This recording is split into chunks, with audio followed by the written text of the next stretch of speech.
Have you ever wondered what lies beyond a door that shouldn't exist? I never thought I'd find out, but fate had other plans for me. My name is Alex, and I'm a nature photographer. I love exploring remote places, capturing the beauty of untouched wilderness. That's what brought me to this ancient forest in the first place. I'd heard rumors of its pristine landscapes and rare wildlife. What I found instead would change my life forever.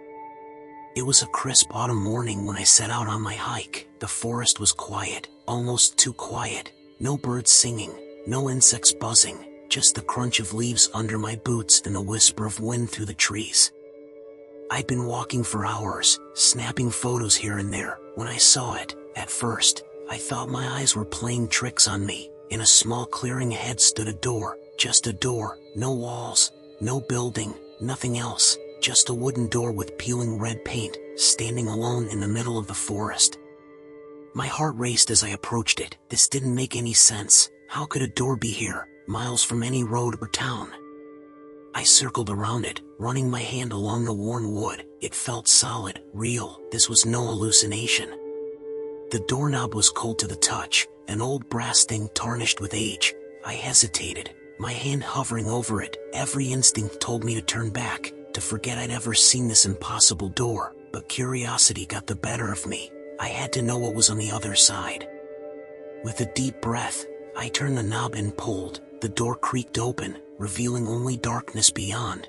No forest, no light, just an inky black void. I peered closer, trying to make out any shapes in the gloom. That's when I felt it, a slight breeze coming from the other side, carrying a musty, damp smell. Before I could react, the breeze turned into a powerful gust. It yanked me forward, pulling me through the doorway. I stumbled, falling into the darkness. The door slammed shut behind me with a deafening bang. I hit the ground hard, the impact knocking the wind out of me. For a moment, I lay there gasping, trying to orient myself. It was pitch black. I couldn't see my hand in front of my face. The air was thick and stale, like an old basement that hadn't been opened in years. Panic set in as I fumbled for my phone, desperate for some light. The screen flickered to life, casting a weak glow around me. What I saw made my blood run cold. I was in some kind of tunnel or cave. The walls were rough stone, slick with moisture. The floor was uneven, littered with small rocks and what looked like bones. My hands shook as I picked up a small, yellowed object. It was unmistakably a human finger bone. I scrambled to my feet, my heart pounding in my chest. I had to get out of here. I spun around, searching for the door I'd come through, but there was nothing there, just more stone wall. The door was gone. Fighting back tears of fear, I forced myself to think. I had two choices: stay here and hope someone would find me, or pick a direction and start walking. The thought of remaining in this nightmare place was unbearable. I had to move.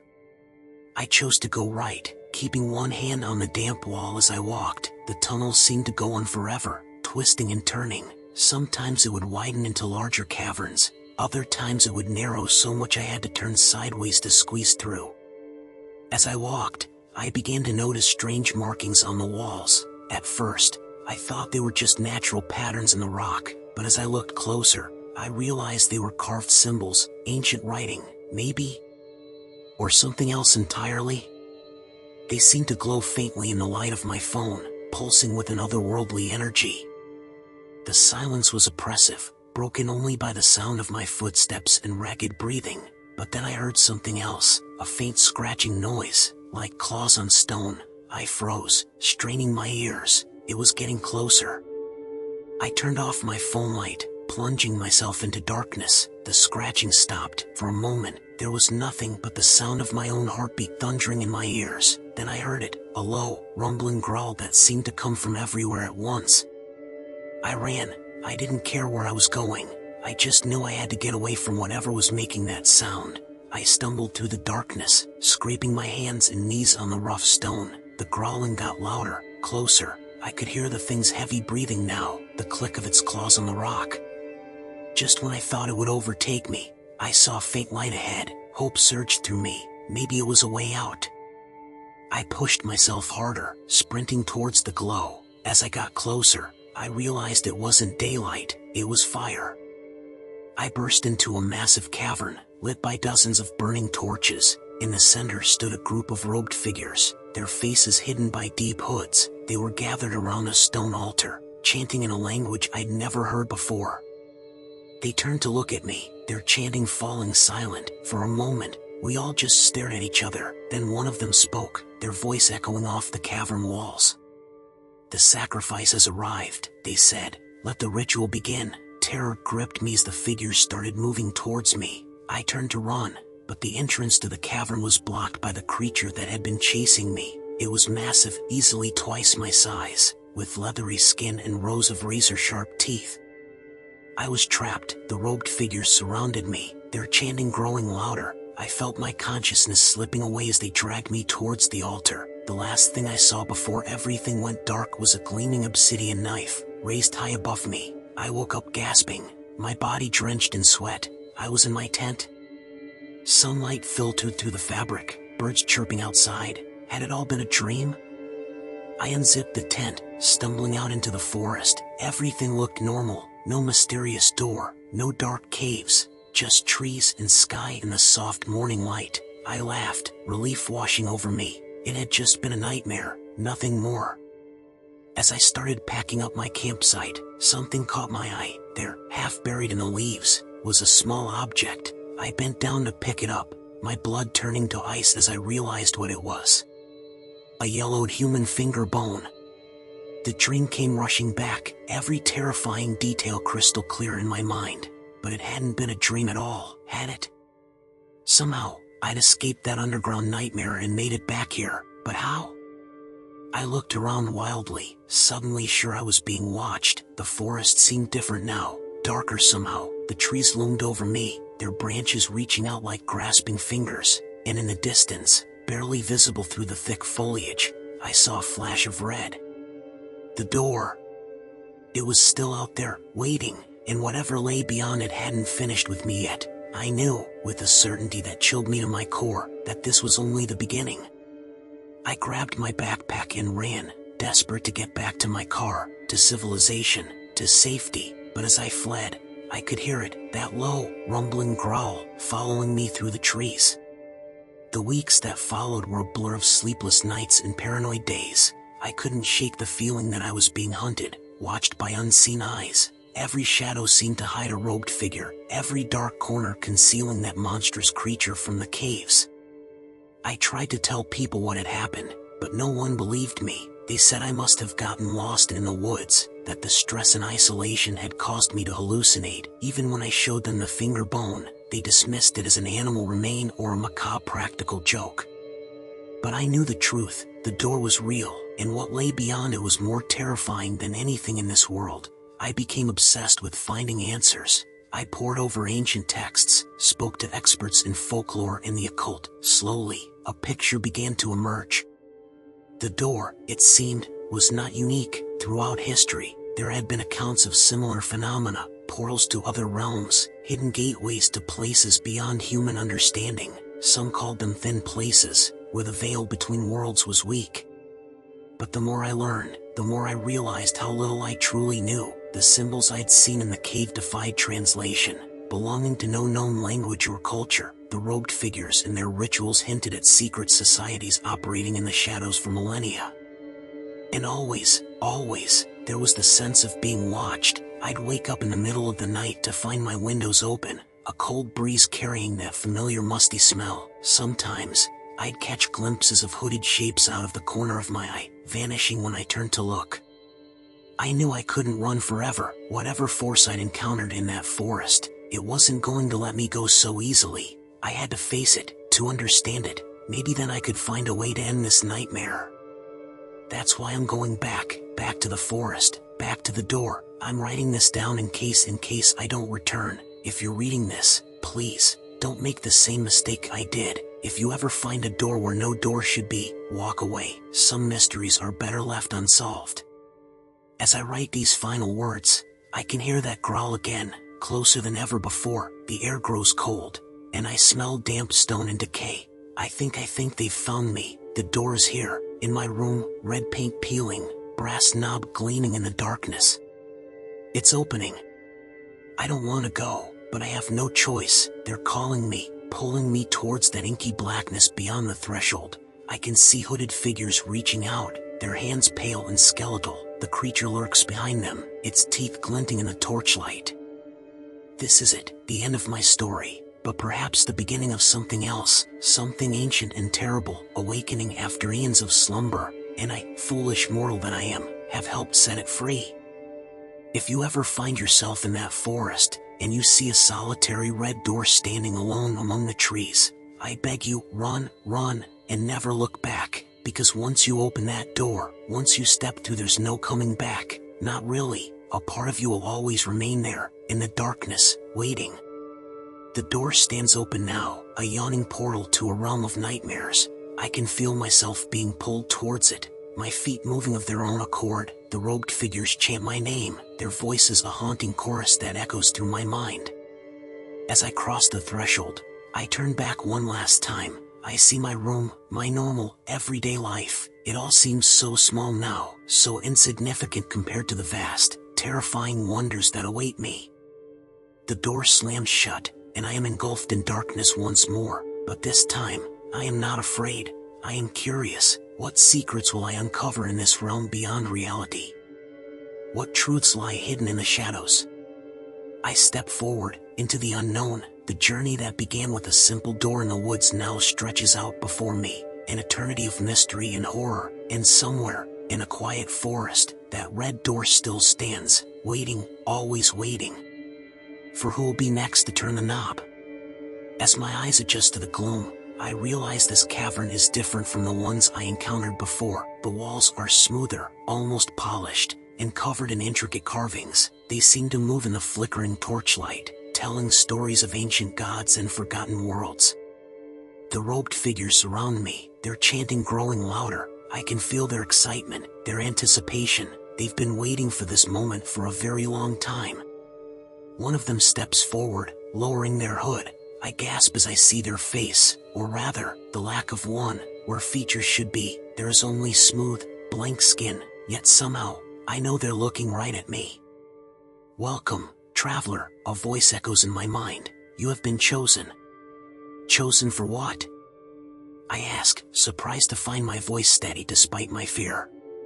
To see the truth, the faceless being replies. To witness the reality that lies beyond the veil of your world. They gesture, and the cavern walls seem to melt away. Suddenly, we're standing in space. No, not quite. It's like space, but wrong somehow. The stars are too close, too bright. They pulse with an alien rhythm, and I can hear them singing.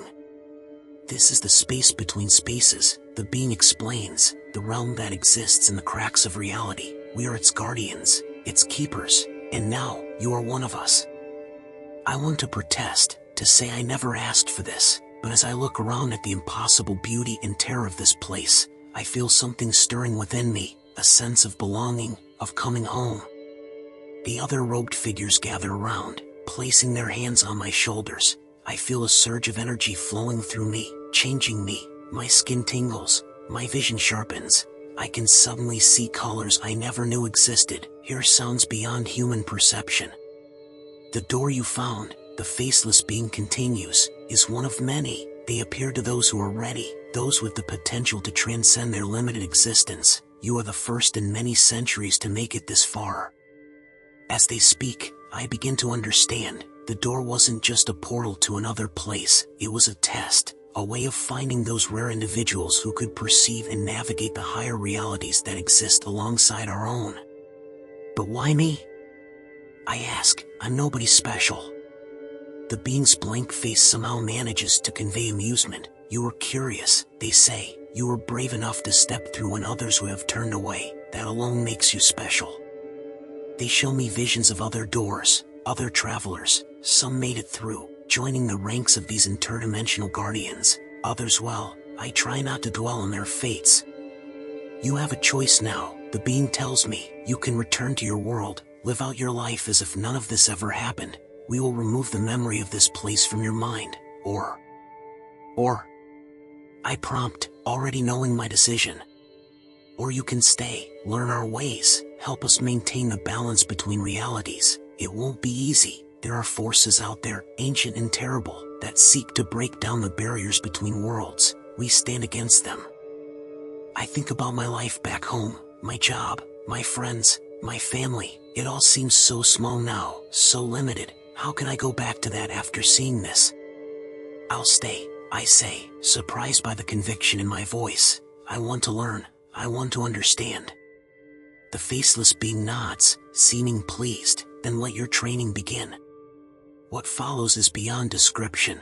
I learn to move between realities as easily as stepping from one room to another. I discover the true nature of time and space, of consciousness and reality itself. It's beautiful and terrifying, enlightening and maddening.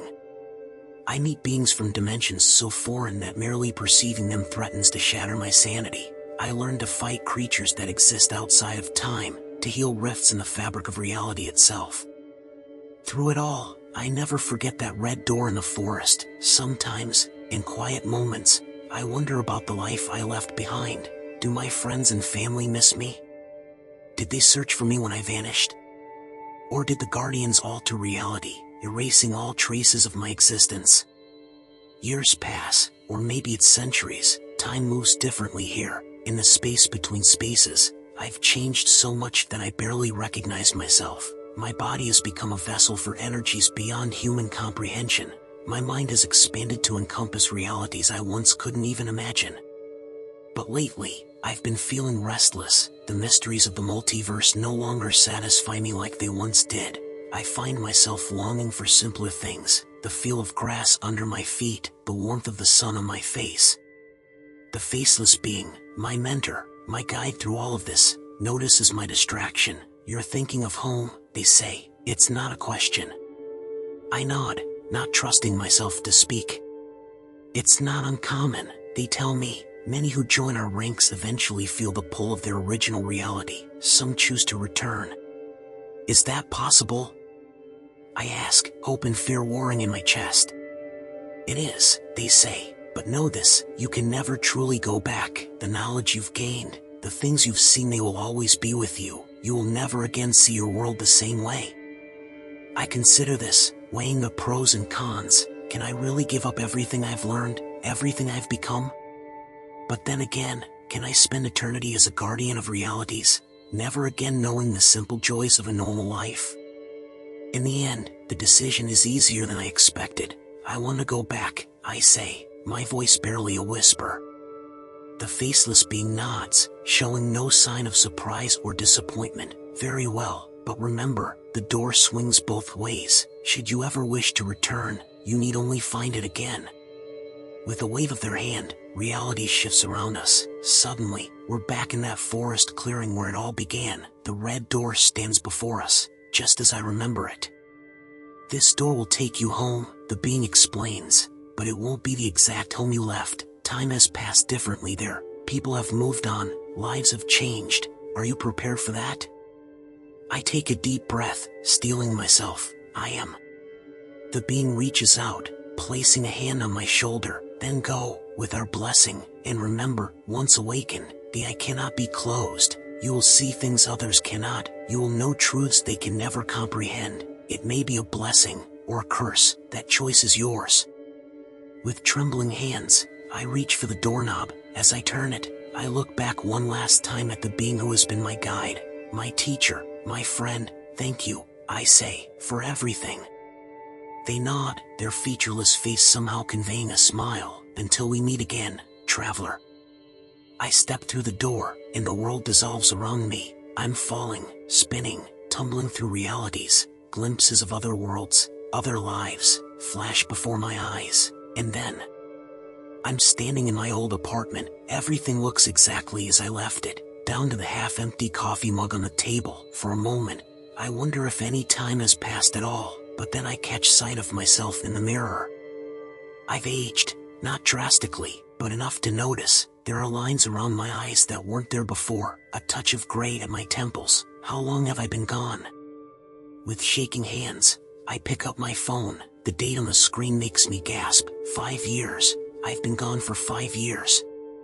The next few days are a blur of explanations and reunions. My family thought I was dead, lost in the woods on that fateful photography trip. Friends had moved on, some married with kids now. the world had changed in subtle but significant ways.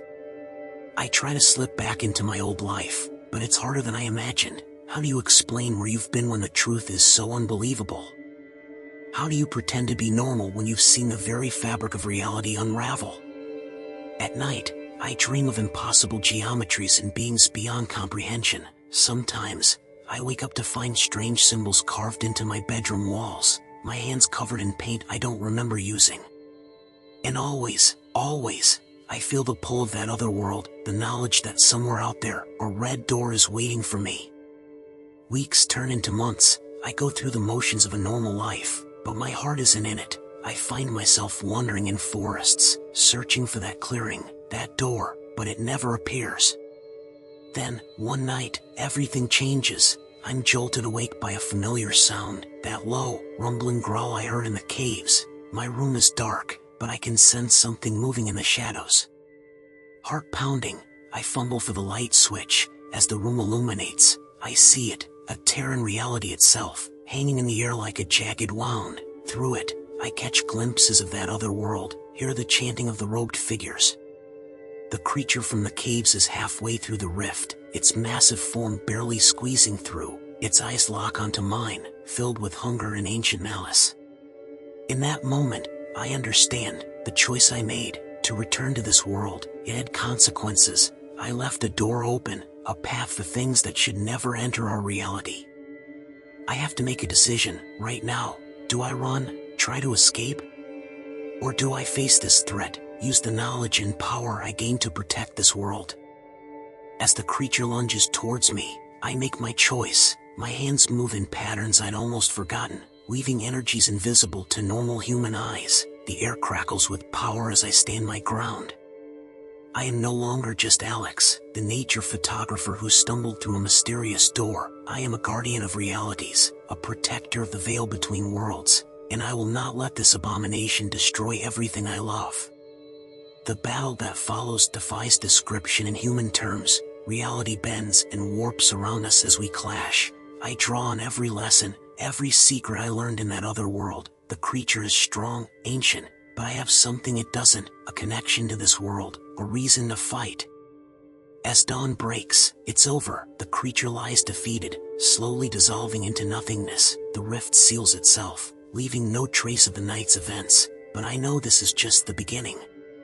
My decision to return home has set something in motion, something bigger than I could have imagined. The barriers between worlds are weakening, and Earth is caught in the middle. I stand at my window, watching the sunrise. For the first time since I came back, I feel truly alive. I have a purpose now, a mission, to find others like me, to prepare this world for what's coming. Somewhere out there, a red door is waiting, but this time, when I step through it, it won't be to escape, it will be to protect everything and everyone I love. The war for reality itself has begun, and I'm the only one who knows it's coming. As I turn away from the window, I catch a glimpse of my reflection. My eyes glow with an otherworldly light, and symbols pulse beneath my skin. I am changed, forever marked by my journey. But I'm not afraid anymore. I'm ready. Let them come. I'll be waiting. The end, or perhaps just the beginning. Don't forget to like, comment, and subscribe for more spine-tingling tales.